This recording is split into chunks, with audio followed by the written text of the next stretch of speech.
Bienvenidos, esto es Fuera de la Caja. Yo soy Macario Schettino, le agradezco que me escuchen. Esta es la emisión número 87 de este podcast y por ser emisión impar nos toca hablar de coyuntura. Y bueno, desafortunadamente la coyuntura no es muy atractiva. Lo que tenemos hoy es, como usted sabe, una contracción económica bastante considerable, producto de lo que está ocurriendo en todo el mundo. La pandemia, el ataque del bicho, el coronavirus, ha obligado a muchos países a tomar medidas de distanciamiento social, de restricción del movimiento, que están teniendo un impacto muy grande en materia económica. Incluso hay muchas personas que creen que esto ha sido una medida económica inadecuada y que deberíamos seguir saliendo y comprando y teniendo relación con los demás como lo hacíamos antes, como si no hubiera enfermedad. Esto es una muy mala idea. Yo entiendo que muchas personas se preocupen por querer salir a comprar y a vender, sobre todo a vender, porque pues muchos mexicanos necesitan este intercambio diario para mantenerse, en particular quienes viven en la economía informal, pero muchísimas otras personas también. Todos los servicios que tienen por obligación una cercanía con el cliente están teniendo dificultades. Esto incluye evidentemente hoteles, restaurantes, centros de entretenimiento, desde centros nocturnos a todo tipo de reuniones como bares o como lugares en los cuales uno se relaciona con otras personas muy de cerca y que hoy no pueden ocurrir. Lo mismo pasa, por ejemplo, con peluqueros, con gente que tiene estéticas e incluso con el consumo que nos obliga a tener una relación cercana con otros consumidores y con quienes venden. Y todo esto pues tiene que detenerse porque tenemos un bicho que se transmite con gran facilidad y que tiene una tasa de mortalidad relevante. Quienes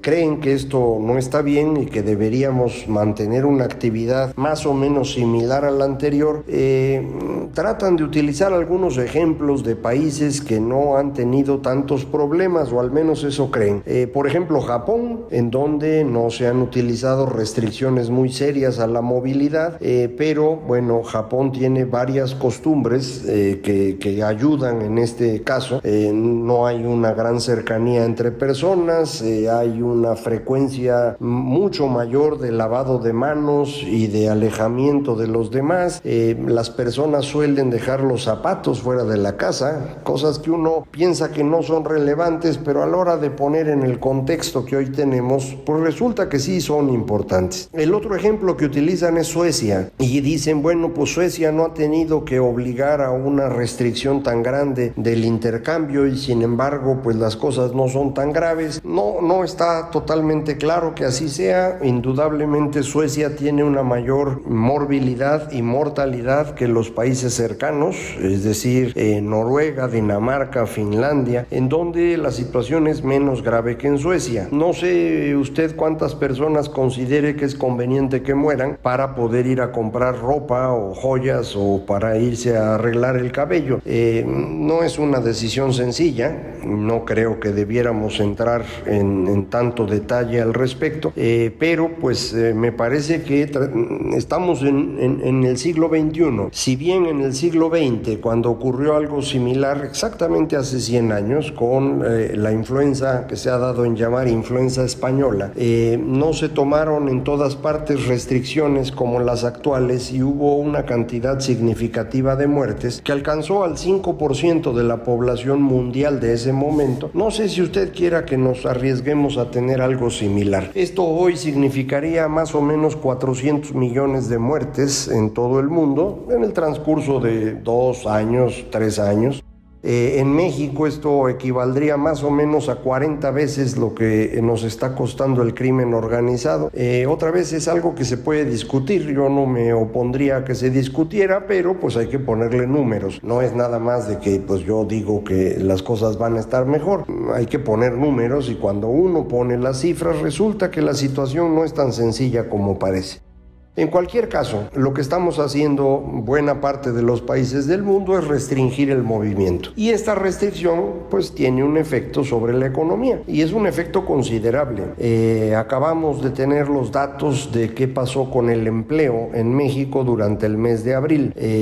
Como todos los datos que está produciendo ya el gobierno mexicano, yo tengo algunas dudas al respecto, pero vamos a suponer que estoy equivocado y que las cifras son correctas. Se perdieron 555,000 empleos, de hecho, durante el mes de abril, que si sumamos a la pérdida que tuvimos durante el mes de marzo, nos da un total de 685,000 empleos perdidos en el sector formal durante los 2 meses, marzo y abril de este 2020. Es una cantidad muy grande, no habíamos tenido una pérdida tan grande de empleos nunca.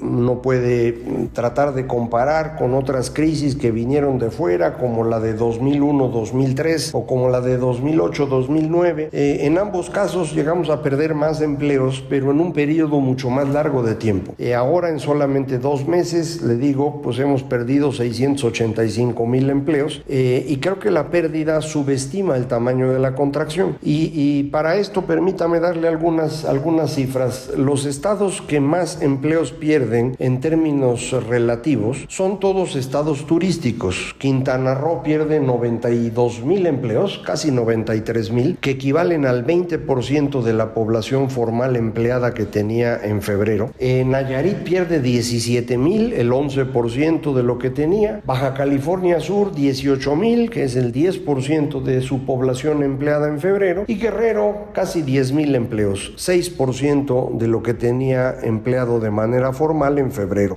Los 4, insisto, son estados turísticos y la pérdida pues evidentemente está asociada a que ahora hay menos posibilidades para hoteles, restaurantes, bares, centros de reunión y el tema aquí es la pérdida de estos empleos.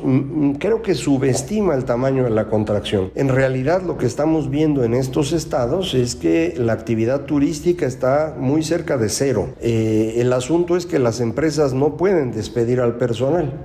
Para que usted me crea un poco más, compare con lo que ocurre en materia automotriz. Durante el mes de abril, la producción de autos en México cayó en más de 95%. Es decir, si antes producían 20 autos, ahora producen 1. Y esto se concentró prácticamente en 2 empresas. La grande que produjo fue Kia, los demás nadie produjo ni una sola unidad y no lo han hecho durante los primeros 11 o 12 días de mayo, en donde no hemos podido tener una recuperación todavía de la actividad.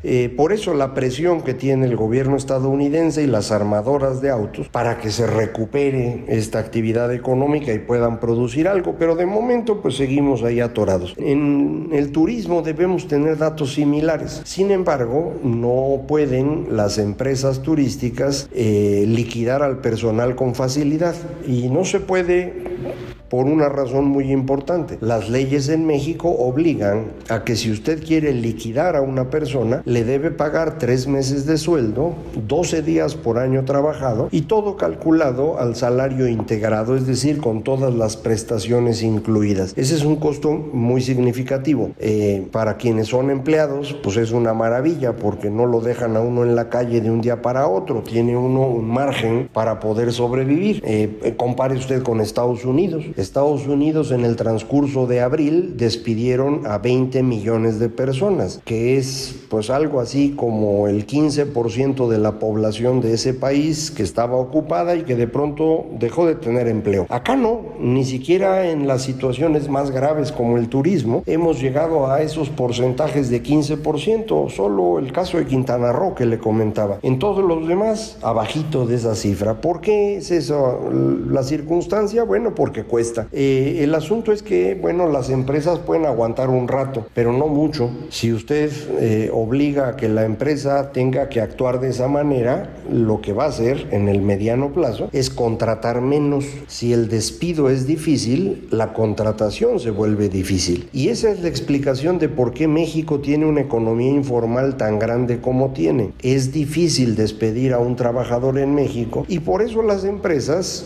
hacen difícil la contratación. No vaya a ser que contraten a uno que no sirva y luego hay que correrlo y hay que pagarle 3 meses más 12 días por año más el salario integrado, pues ya es un costo relevante. Y por eso las empresas contratan poco y utilizan varios mecanismos para pues contratar lo menos posible. Estos sistemas que le llaman de trainee, en donde pues uno pone a la gente a trabajar y cuando ya se demostró que es buena la contratas, o bien estos sistemas de outsourcing en donde para todas las actividades que no son indispensables para el funcionamiento de la empresa, pues lo que haces es no contratar a la persona, sino contratar a una empresa que a su vez le pague a esa persona y se reduzca este costo que no es menor para la empresa original. Entonces, a la hora de combinar estos fenómenos, pues se entiende que tengamos en el empleo un efecto menor de lo que tenemos en la economía, pero es algo que puede durar abril. Ya en mayo, este fenómeno puede llevar a que muchas empresas decidan definitivamente cancelar la operación. Si la empresa se declara en quiebra, entonces pues ya no hay que pagar los 3 meses de sueldo ni los 12 días por año. Quedan los trabajadores a expensas de que eventualmente puedan cobrar algo con base en un juicio. La empresa entra en quiebra y el primero que cobra son los trabajadores, el segundo es el fisco, el tercero van a ser acreedores, etcétera.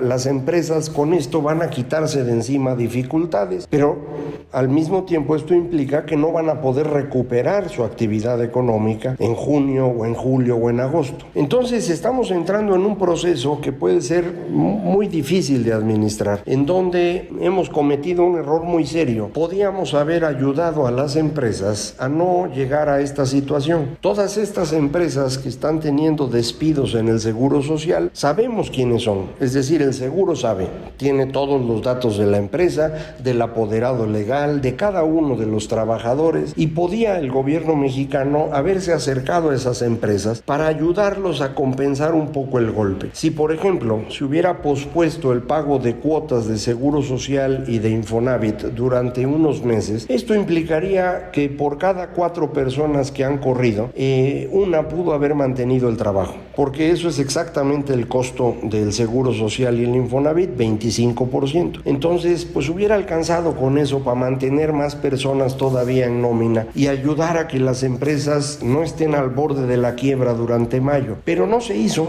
No se tomó desde el gobierno una decisión de este tipo. Es algo que muchísimos países del mundo ya hicieron, es algo que México pudo hacer, no costaba tampoco tanto dinero, no se trataba de regalarle a nadie nada, era simplemente posponer unos meses y después pues volverles a cobrar. El Seguro Social se puso magnánimo y dijo que sí, que si querían podían posponer el pago, pero les iba a cobrar intereses de 2 dígitos. Bueno, pues para esas ayudas mejor que no hablen, ¿no? No se trataba de eso, estamos en una situación de emergencia. Este tipo de fenómenos como la pandemia del coronavirus no ocurren cada tercer año, ocurren cada 100 años y por lo tanto uno necesita acciones de siglos, es decir, con una visión estratégica. Y esto es lo que hubiera convenido en este momento en México, ayudar a las empresas, a los empleadores, a mantener los puestos de trabajo.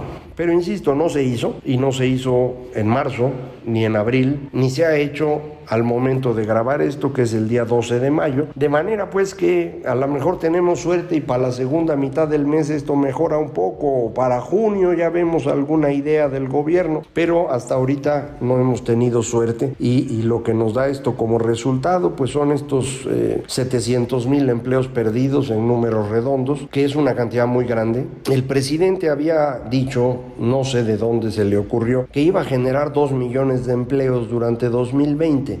Lo comentamos aquí y lo comentaron muchísimos colegas. Nadie nunca en México ha generado 2 millones de empleos en un año. Ahora menos, porque ya perdiste 700,000, así que habría que generar 2.700.000, pues no veo cómo le van a hacer. Estamos entrando en un proceso económicamente muy complejo, en donde nos están faltando medidas de profundidad de decisión de parte del gobierno federal. Los gobiernos estatales están intentando intentando hacer algo, pero todos ellos son relativamente pobres. El único que puede movilizar la cantidad de recursos necesarios es el gobierno federal y no ha querido hacerlo. Las empresas, los organismos empresariales le han propuesto muchas veces ideas distintas. Lo hemos hecho distintos personas de las que escribimos, colegas, desde distintas perspectivas, algunos muy de izquierda, otros menos, pero todos hemos coincidido en el tipo de medidas porque tampoco es que se requiera un gran conocimiento del tema, son 2 o 3 cosas que hay que hacer muy sencillitas y que consisten en reduce el golpe, mano. Trata de que el golpe sobre las empresas sea el menor posible, porque el golpe en las empresas significa el golpe en los empleos. Y si los empleos se pierden, la pobreza va a crecer. Y una vez creciendo la pobreza, el problema que hay que resolver se vuelve muchísimo mayor. Entonces, en vez de esperarte a resolver la pobreza, pues tratemos de enfrentar el asunto en el primer momento, es decir, defendamos a las empresas. Si quieren, con mucho mayor énfasis en pequeñas, medianas y microempresas, no tengo problema con eso, pero hay que hacerlo. Los créditos de 25,000 pesos que se le ocurrieron al presidente son una tontería monumental.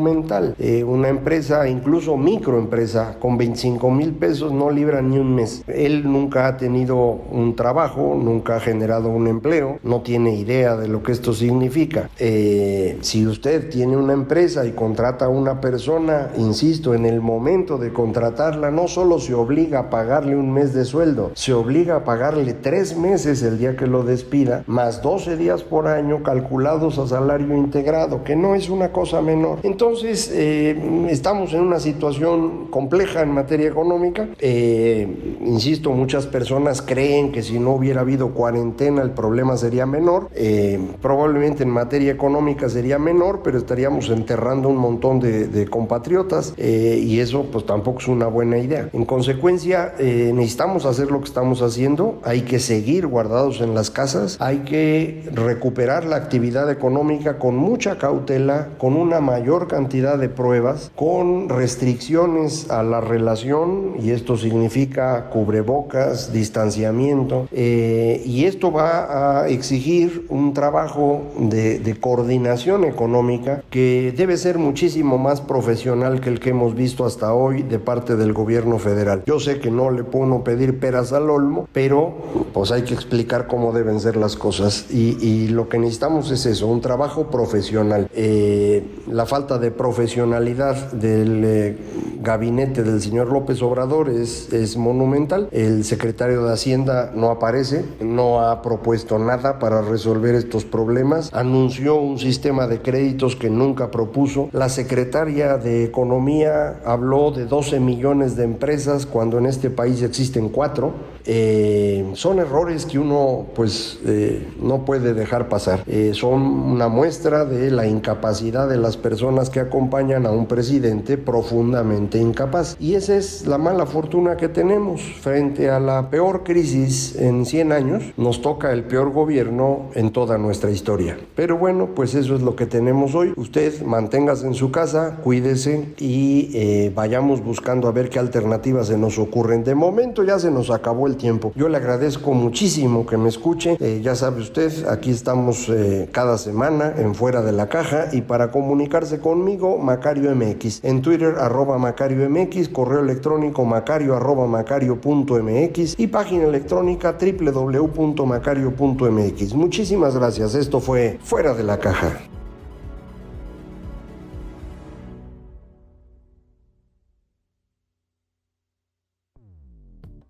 Dixo presentó Fuera de la Caja con Macario Esquetino.